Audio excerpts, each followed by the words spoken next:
او امام ابن القیم رحمه الله خپل یو کتاب کې د خلکو د ګناهونو سره چې کوم حالات دي د دې په مناسبت سره دا خبره ذکر کړې ده، وایي په دې باب کې خلک په 4 قسمه دي. د ګناهونو په دې باب کې خلک په 4 قسمه دي. ډېره فایدمنه خبره یې کړې ده. اولنی قسم خلک هغه دي چې کله د ده نه ګناه وشي نو دا زړه یې ورپېږي او سوچ یې د الله طرف ته لاړ شي چې یاره وګوره دومره لوی رب نافرماني ما څنګه وکړه، څنګه ما د دغه الله نه حیا ونه کړه او ځان ملامته کوي او یاره الله ما ته ګوري او د ګناه نه بعد غمجنې په یره کې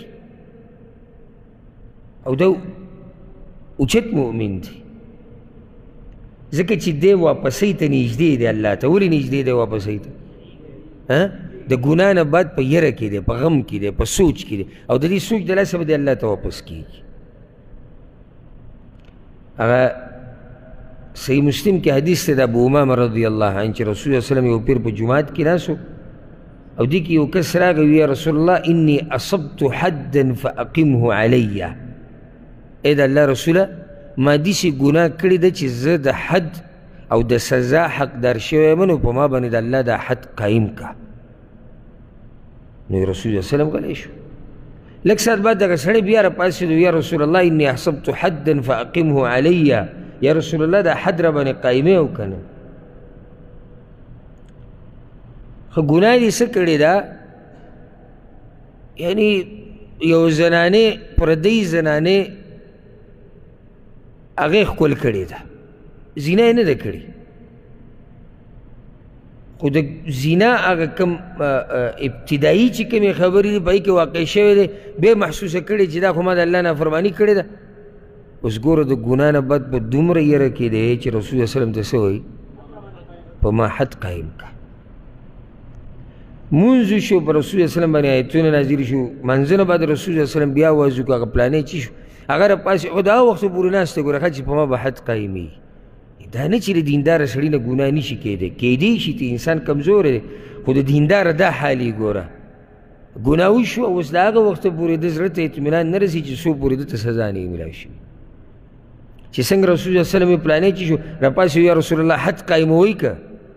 وی په ما ایتونه راغلي دي او سورت هود کې هغه ایتونه دي چې الله رب العزت وایي مونځ کوه او مونځ قایموئ د ورځ په اولنۍ برخه کې او په آخرنۍ برخه کې. ان الحسنات یذهبن السیئات، نیکیانې ختموي بدیانو لره. معنی دا چې د دې ګناه داسې حد نشتی چې دله کوړې ورکې یا د سر تې ووایي یا یې رجم کې. داسې ګناه که چېرته چا نه واقع شي یو زنانه ته وکتو، لاس یې وروړو، غلط نظر یې استعمال کو، توبه دې الله ته وباسي، واپس دې شي، نیکیانې دې کوي، د نیکیانو سره الله وي بدیانې ختمېږي. نو بیا رسول الله وسلم هغه کس ته وویې تا خو موږ سره مونځ وکړو؟ هغه وویل یا رسول الله ما مونځ وکړو. نو وی د مانځه سره الله ستا دا ګناه ختمه کړه فإن الله قد غفر لك ذنبك. که حدیث د واقعه د معیز رضی الله عنه، واقعه د هغه زنانه غامیدي قبیلې والا یاده ته که نه ده چې څو پیرې هغوی په رسول الله وسلم پسې رالو یا رسول الله زموږ نه زنا شوې ده به موږ حد قایم کړه. هغه زنانه خو رسول الله وسلم څو پیرې واپس کړه، په خپله ورته وویل یا رسول الله ما زنا کړې ده، زما په خېټه بچی دی. رسول صلی الله علیه وسلم ورته وی زه چې دا بچی دی پیدا شو بیا زموږ خواله راشه. دې ځکه علما دا خبره بیانوي چې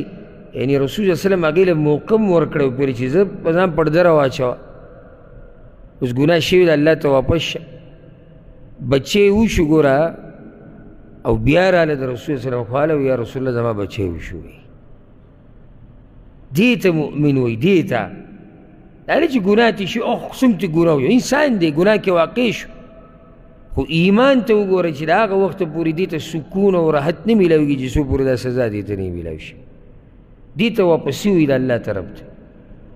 بیا ورته رسول صلی الله علیه وسلم څه وایي؟ وایي چې کله دې د پیو نه قلار شي بیا راشه یعنی څومره وخت دی څومره موقع بیا ورته یې پرده په ځان راواچو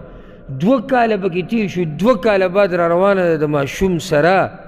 او د ماشوم په لاس کې د ډوډۍ ټوکړه هم ده وی یا رسول الله دی د پیو نه قرار شوی د ډوډۍ خوري دې ته مسلمان وي نو رسول وسلم ته چې کله دغه آخري خبره وه نو بیا رسول صلی الله علیه وسلم صحابه کرامو ته وی په دې حد قایم کوي رجم یې کوي او یو ځای وکنستی شو په هغې کې هغه ودرولی شو سر یې ښکارېدو رسول صلی الله علیه وسلم وی دې داسې توبه ویستې ده که نه که تاسو کې په 80 کسانو یا د مدینې په 80 کورونو په 80 کسانو تقسیم شي د هغوی دپاره پوره ده یو روایت کې داسې هم راځي چې رسول الله وسلم د دې خلکو مبارک کې ویلي دا غامدي قبیلې والا زنانه او ماعز دوی داسې توبه ویستې ده که هغه په دې ځمکه والا باندې تقسیم کړي د هغوی دپاره به کافي شي خبره دې کې نه دی چې ګناه ترې وشوه کمزوره د انسان ګناه ترې کېږي خبره دې کې ده چې د ګناه نه بعد څه حال دی او یو زما او ستا حال دی د ګناهونو سره یو مه وتایو ورب الکعبه زه کله نه کله زه خو په ځان ډېر یېرېږم په خپل ایمان باندې تاسو به ښه خلک یې خفه نه شي تاسو ته